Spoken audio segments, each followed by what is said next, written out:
This scholarship opportunity in Australia will cover your tuition fee, overseas students' health insurance, living allowance, and then relocation allowance. It is very important to note that the scholarship is very competitive and it is merit based. That is the selection process. And most importantly, the scholarships are awarded throughout the year and you can apply at any time. This scholarship is the Griffith Research Scholarship. Hello everyone, welcome back to the channel. Daddy Cliff here. Today I will be taking you to the University of Griffith in Australia. They have many scholarship opportunities, but it is important for you to make sure that you are at international scholarships. You would have to select show all. Everything should be show all, and then when you go down you would see different types of scholarship and then the value, their coverage. Most of them are 50% coverage, which means you would pay the other 50%. This one is 25, 25, 20. This one will pay you just 1,000 Australian dollars. This one will pay you 3,000 Australian dollars. But what we are more interested at is the Griffith Research Scholarship that covers your tuition, living allowance, relocation, and thesis allowance. Now let's look at some details about this scholarship. If you go to this page, if you go down, you would find apply now. Looking to start your PhD or research degree in February 2024. It is important for me to state that this scholarship is for those who want to do a PhD or are involved in research degree. Now before we continue, if you know you've not yet subscribed, please make sure you hit the subscribe button and also make sure you turn on the notification bell. And also on the channel there are other scholarship opportunities to study in Australia, like the graduate research scholarship at University of New South Wales.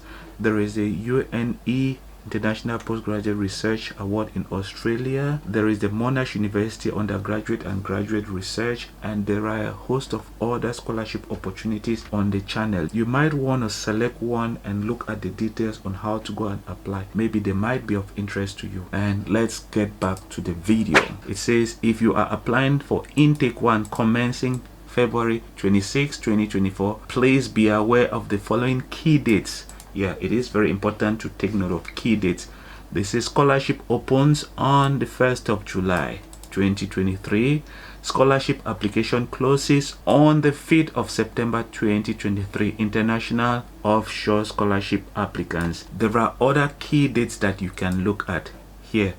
So you have intake 1, intake 2, intake 3, intake 4. This is for 2024, which means you can wait and apply next year. But if you want to apply for 2023, intake 3 and 4 are still left. So intake 3 has already started. It started on the 10th of July 2023, and then intake 4 will begin from 9th of October 2023. They say while you can apply for scholarship at any time, it is recommended that you apply at least 4 months before your preferred intake to allow sufficient time for your application to be accessed, your offer letter issued and accepted. It is important to know that there is a process. You're supposed to accept the offer for admission and also accept the offer for scholarship. If you don't accept it, you would lose the scholarship. So if you go down, you would find more details about it.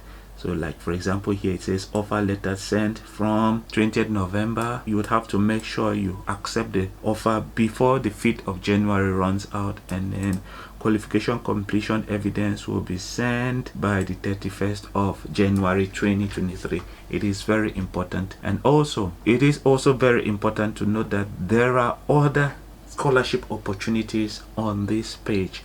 You have the Australian Government Research Training Program Stipend Scholarship. Then there is this Griffith Postgraduate Research Scholarship that you can equally explore. There is Australian Government Research Training Program International Fee Offset Scholarship. There is Griffith University International Postgraduate Research Scholarship. There are a host of scholarships here, about 8. 1, 2, 3, 4, 5, 6, 7, 8. You can go ahead and look at these different scholarships. you might find one that might be of interest to you. You would equally find the application requirements, because every scholarship application requirement will be different. Now let's go back to the research degree and look at how you can go about applying for this scholarship. On this page you would find PhD and research degrees. These are the steps. You would have to make sure you find a supervisor. It is very important for me to state here that when you are doing a research degree, it means you are actually carrying out research in a laboratory like this one, the picture you find here. You can be in a professor's lab and then do your research, but first you have to make sure you contact a researcher who is in an area of research that you are equally interested at. But then you would have to provide proof that you've carried out research in that same area. For example, during your undergraduate, maybe you were writing a thesis, your research was in the area of interest that is the same as that of the professor that you want to contact. Maybe during your master's degree you did a thesis and then you wrote a lot of research papers. Most of the research papers should be in a topic or a research area that is the same as that of the professor that you want to contact. For example, you cannot, for example, want to do artificial intelligence and then you are contacting a professor who is interested in nanotechnology. You have to make sure that you are contacting a professor that is interested in the field of artificial intelligence. If you contact a professor who is interested in the field of nanotechnology, they will just ignore your email request for supervision. So you have to make sure that when you are contacting a professor, you are contacting a professor who is in the same area of research as yours. So the first step would be for you to find a research supervisor, which means you would have to click on that page and then go to their research professor bank, where you would find the different research professors. Here you have arts, education and law, Griffith Business School, Griffith Health, Griffith Science. You have to make sure you go into the pages and look for the different professors. You can actually get their emails. Let's say, for example, if we take Griffith Sciences, it will take you to this page, and then if you look here you would find contact. If you click there, it will take you to this page where you would find the different campuses that are available and the contact information. You can actually call them and then ask for more inquiries. So it is very important that you make sure you contact a researcher. But there is another way for you to go about it, where you would have the different researchers. So if you click here, our research, it will take you to this page where if you go down you'll find our research centers. Let's take Center for Catalysis and Clean Energy. If you click on that one, it will take you to areas where you find major research themes.